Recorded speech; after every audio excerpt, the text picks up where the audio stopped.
এই মুহূর্তের অন্যতম গুরুত্বপূর্ণ খবর, শহর কলকাতায় ভারতীয় জনতা পার্টির পক্ষ থেকে সঙ্গীত উৎসবের আয়োজন করা হয়েছিল, কিন্তু সেই সঙ্গীত উৎসব বাতিল হয়ে গেল।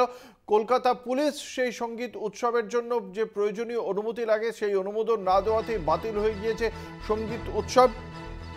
প্রিন্সেপ ঘাটে এই সঙ্গীত উৎসব আয়োজন করার কথা হয়েছিল ভারতীয় জনতা পার্টির পক্ষ থেকে, কিন্তু শেষ পর্যন্ত সেই সঙ্গীত উৎসবের অনুমোদন দেয়নি কলকাতা পুলিশ, যার জেরে এই সঙ্গীত উৎসব বাতিল হয়ে যায়। খুব স্বাভাবিকভাবেই এই ঘটনাকে কেন্দ্র করে শুরু হয়েছে টানাপোড়েন। কি কারণে এই সঙ্গীত উৎসবে অনুমোদন দেওয়া হচ্ছে না পুলিশের পক্ষ থেকে, এই নিয়ে প্রশ্ন উঠছে। আমাদের সঙ্গে রয়েছেন আমাদের প্রতিনিধি দেবাশিস সেনগুপ্ত। ভারতীয় জনতা পার্টির কি বক্তব্য? ইতিমধ্যে এই মূল যে উদ্যোক্তা, সেই মূল উদ্যোক্তা জিতেন তিওয়ারি, অর্থাৎ ভারতীয় জনতা পার্টির অন্যতম সদস্য, তিনি যেটা বলছেন যে বহু আগে থেকেই তারা কিন্তু অনুমতির জন্য কলকাতা পুলিশের সঙ্গে যোগাযোগ করেছিল এবং সেই মোতাবেক তারা বলেছিল যে ডিফেন্সের কাছ থেকে, সেনাবাহিনীর কাছ থেকে, যেহেতু এই প্রিন্সেপ ঘাটটা সেনাবাহিনীর অধীনে, তাদের কাছ থেকে অনুমতি আনতে।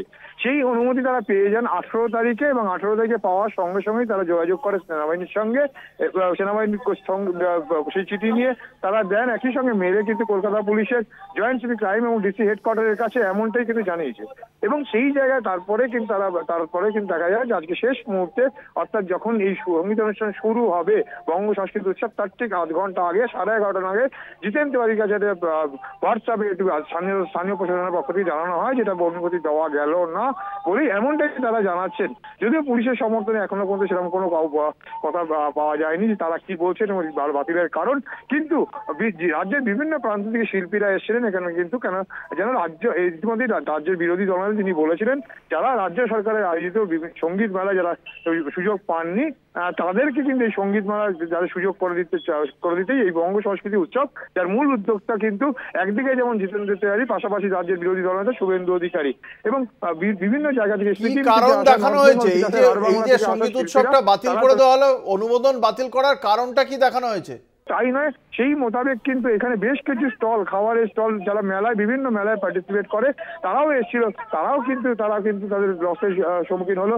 তাদের পসরা নিয়ে কেউ বা নিয়ে এসেছিল সেখানটায় পুলি পিঠে, কেউ বা সেখানে নিয়ে এসেছিল চায়, কেউ ঘুগনি, আলুর দম। অর্থাৎ মেলায় যেরকম ধরনের থাকে এই অনুষ্ঠানকে কেন্দ্র করে বেশ কিছু স্টলও গজিয়ে উঠেছিল। কিন্তু শেষ মুহূর্তে বাতিল করে দেওয়াতে হতাশা কিন্তু অনেকেই, এবং শিল্পীরা আরো বেশি হতাশ। এবং শেষ পর্যন্ত যেটা দেখা গেল, শিল্পীরা কিন্তু তাদের এই প্রতিবাদের ভাষা জানালেন ব্যবহার না করে, মাইকে ব্যবহার করে একদম মাটিতে দাঁড়িয়ে সেই প্রতিবাদের গান তারা কিন্তু করেই শেষ করলেন তাদের এই অনুষ্ঠান।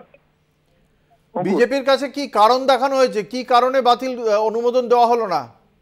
দেখো, এখনো পর্যন্ত কিন্তু প্রশাসনের পক্ষ থেকে সেটা জানা যায়নি যে, এবং যেটা আমরা যতদূর জানতে পারছি সূত্র খবর যে সঠিক সময় তারা কিন্তু এই আবেদন করেনি, আরো আগে আবেদন করার কথা ছিল। কিন্তু জিতেন তিওয়ারি যেটা আমাদের জানিয়েছেন যে বহু আগে থেকেই কিন্তু যোগাযোগ তারা করেছেন এবং পুলিশের পক্ষ থেকে তারা একাধিকবার সেখানে এসছেন, এসে বৈঠক করেছেন। তারা দেখিয়ে দিয়ে গেছেন মঞ্চ কোথায় হবে, দর্শকরা কোথায় বসবেন, কোনখান থেকে বিরোধী দলনেতা ঢুকবেন আসবেন, এই সমস্ত তারা পুঙ্খানুপুঙ্খ বিশ্লেষণ করেছে। এবং গতকালই নাকি তারা এসেছিলেন, তাদের সঙ্গে বৈঠক করেছেন, কথা হয়েছে।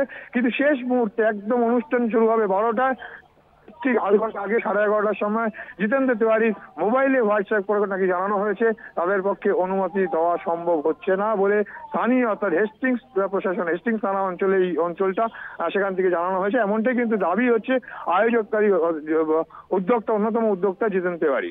ধন্যবাদ। আমাদের সঙ্গে ছিলেন আমাদের প্রতিনিধি দেবাশিস সেনগুপ্ত।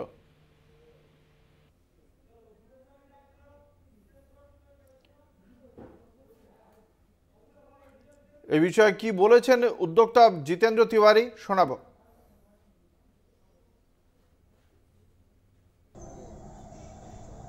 এবং এটা এমন সময় করা হলো তখন শনিবার, কাল রবিবার, হাইকোর্টে যাওয়ারও সুযোগ আমাদের থাকলো না, এমন সময় ট্র্যাপ করা হচ্ছিল।